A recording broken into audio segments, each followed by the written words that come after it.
Guys finally Loki season 2 का episode 3 release हो गया है। तो फाइनली हमें इस एपिसोड में कैंग का एक वेरिएंट देखने मिला है। तो आज हम इस एपिसोड 3 का ब्रेक डाउन करेंगे। तो चलिए शुरू करते हैं। तो एपिसोड की शुरुआत में हमें मार्वल का एक अलग सा थीम सुनाई देता है। वो एकदम कार्निवल स्टाइल वाला है, क्योंकि ये पूरा एपिसोड कार्निवल वाले थीम पे बेस्ड है। और यहाँ पर इस सीजन में पहली बार रवोना रेंसलेयर को देखते हैं, जो पहुंच चुकी है सेक्रेट टाइमलाइन 1868 ईयर में। और फिर मिस मिनट्स रवोना को गाइड करती है और ही हु रिमेन्स ये सब कुछ पहले से ही प्लान करके रखता है। तो इसका मतलब ये है कि मरने के बाद भी कैंग अपने काम पूरे करने में लगा हुआ है। और बाद में हम देखते हैं कि उस घर के अंदर एक बच्चा कुछ बना रहा होता है, तो वो कैंडल्स बना रहा है। और उसके पीछे आप देखोगे तो उस खिड़की में से रवोना टीवीए गाइड बुक ड्रॉप कर देती है। तो ये बहुत सारी चीजों को क्लियर कर देता है। मतलब कि ही हु रिमेन्स ने मिस मिनट्स को ये काम दिया ताकि वो विक्टर टाइमली को टाइम और उसे कैसे कंट्रोल करना है उसके बारे में सिखा सके। और दूसरी तरफ टीवीए में अभी खतरा टला नहीं है, पर जो ब्रांचेस प्रून की थी डॉक्स ने पिछले एपिसोड में, तो टेम्पोरल लूम थोड़ा बहुत स्टेबलाइज हो गया है। पर अगर ये लोग उस लूम को एक्सपांड नहीं करेंगे तो ये जितनी भी ब्रांचेस है वो फिर से क्रिएट होने लग जाएगी और वो उस लूम को तोड़ के बाहर आ जाएगी। तो आप लोग सोच रहे होंगे कि ठीक है ना,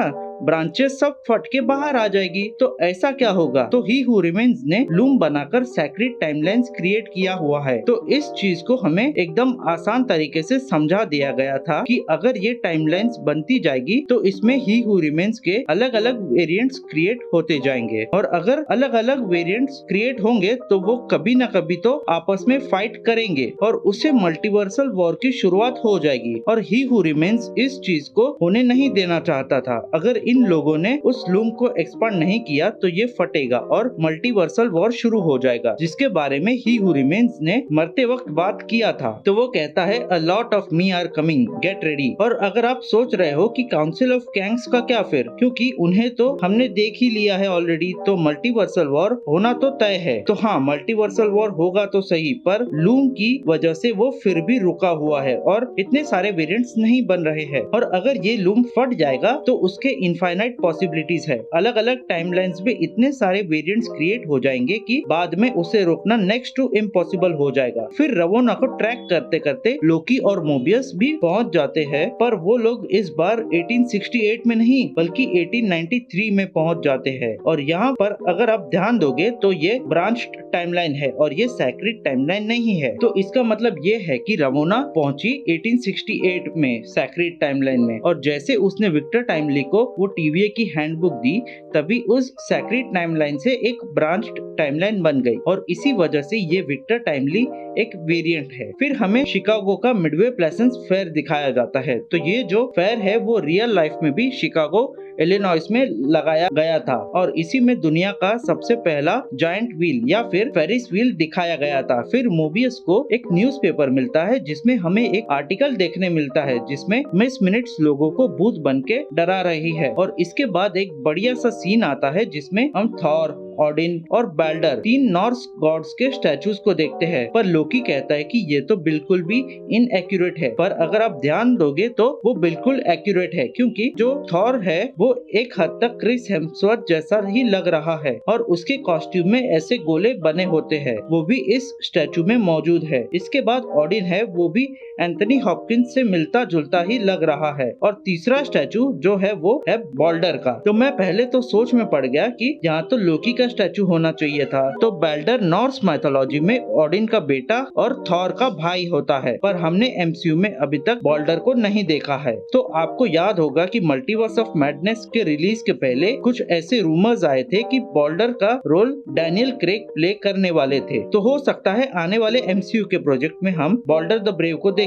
फिर लोकी और मोबियस एक पोस्टर देखते हैं जिसमें विक्टर टाइमली का नाम मेंशन्ड होता है। इसके बाद एक बढ़िया सा सीक्वेंस आता है। इस सीक्वेंस को हमने क्वांटमेनिया के पोस्ट क्रेडिट में देखा था। विक्टर टाइमली यहाँ पे अपने खुद के इन्वेंटेड मशीन को दिखाता है। तो अगर आप इस मशीन के स्ट्रक्चर को देखोगे तो वो बिल्कुल टेम्पोरल लूम जैसा ही लग रहा है। और अगर आप ध्यान दोगे तो जिस तरह से क्वांटमेनिया में उसे बोलते हुए दिखाया गया था, ये उस तरह से नहीं दिखाया जाता है। मतलब जब विक्टर टाइमली बोलता है कि टाइम इज एवरीथिंग वाली लाइन, तो क्वांटमेनिया में वो एक ही बार में बोलता है, पर यहाँ पर वो रुक रुक के बोलता है। और हमें ये भी पता चल जाता है कि ये विक्टर टाइमली नॉर्मल नहीं है, उसे बोलने में थोड़ी सी प्रॉब्लम है और उसे भी बड़ी एक प्रॉब्लम ये है कि वो लोगों से बात करने में ज्यादा कॉन्फिडेंट फील नहीं होता है। फिर उन्हें वहाँ रवोना मिल जाती है जिसके पास मिस मिनट्स भी होती है और वो वहाँ पहुंचकर विक्टर टाइमली को बहलाने की कोशिश करती है और वो उसके बहकावे में आ भी जाता है। और यहाँ पर एक बात है कि विक्टर टाइमली रवोना से कुछ न कुछ कनेक्शन तो फील कर रहा है। फिर हमें विक्टर टाइमली और रवोना के बीच में कुछ केमिस्ट्री बिल्ड होते हुए दिखाई जाती है, क्योंकि ये लोकी और सिल्वी दोनों का वहाँ से काट के भाग निकलती है और लोकी सिल्वी से विक्टर को बचाने की कोशिश करता है। और जब विक्टर और रवोना इस शिप पर जाते हैं तो इस शिप का नाम SS हेरॉन है। तो ये एक रियल लाइफ में स्टीम बोट एग्जिस्ट करती है और ये लोग विस्कॉसिन की तरफ जा रहे हैं शिकागो से। तो विस्कॉसिन कॉमिक बुक्स में विक्टर टाइमली की वही जगह होती है जहाँ पर वो अपने टाइमली सिटी को बनाता है। तो आप लोग सोच रहे होंगे कि टाइमली सिटी क्या है और विक्टर टाइमली कॉमिक्स में क्या था, तो मैं आपको शॉर्ट में बताता हूँ। विक्टर टाइमली कॉमिक्स में कैंग द कॉन्करर खुद ही था, क्योंकि कॉमिक बुक्स में तभी वेरिएंट्स का कॉन्सेप्ट इंट्रोड्यूस नहीं हुआ था। तो विक्टर टाइमली खुद ही कैंग था जो टाइम ट्रेवल करके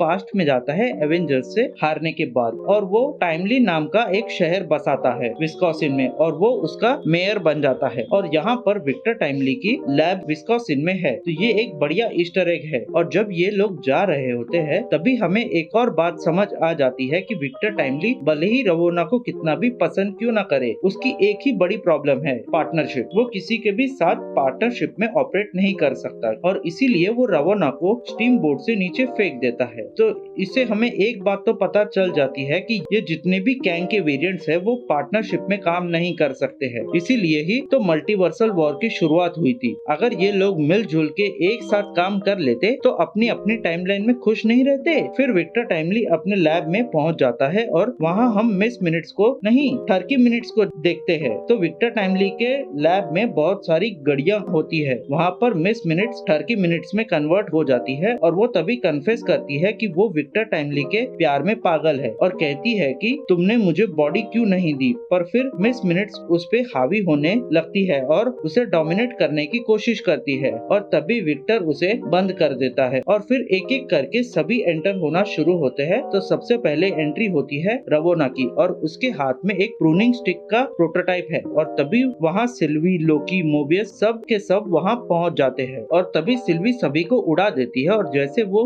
विक्टर को मारने जाती है तो उसे रियलाइज होता है कि वो उसको मार के किसी और के पापों की सजा उसे देकर उसकी फ्री विल छीन रही है। फिर लोकी और मोबियस विक्टर टाइमली को लेकर TVA में चले जाते हैं और रवोना को सिल्वी पहुंचा देती है Citadel at the end of the time में। पर यहाँ पे एक इंटरेस्टिंग चीज है कि जो सिटाडेल है वो धीरे धीरे कोलैप्स हो रहा है और उसे भी इंटरेस्टिंग चीज ये है कि हम ही हु रिमेन्स को उसी चेयर पे बैठा हुआ देखते हैं और अब उसकी बॉडी पूरी तरह से डिकम्पोज होना शुरू हो गई है। तो ये सोचने वाली बात है कि इसकी बॉडी यहाँ पर डिकम्पोज हो रही है। इसका मतलब है कि टाइम तो यहाँ पर एग्जिस्ट करता है, लेकिन जब ये लोग यहाँ पर जिंदा थे तो इनकी एजिंग नहीं हो रही थी। इसका मतलब ये है कि ही हु रिमेन्स के मरने के बाद से TVA में जो टाइम का कॉन्सेप्ट है वो एग्जिस्ट करने लगा है, क्योंकि उससे पहले TVA टाइम के बाहर एग्जिस्ट करता था। फिर रवोना मिस मिनट्स को जगाती है और मिस मिनट्स कहती है कि ओके ये सब तो ठीक है, पर मेरे पास एक सीक्रेट है तुम्हें बताने के लिए और वो तुम्हें बिल्कुल भी पसंद नहीं आएगी। और यहाँ पे एपिसोड एंड हो जाता है। So guys that's the end of the video. मिलते हैं अगले वीडियो में। तभी तक वीडियो पसंद आए तो वीडियो लाइक कीजिए, चैनल पे नए हो तो चैनल को सब्सक्राइब कीजिए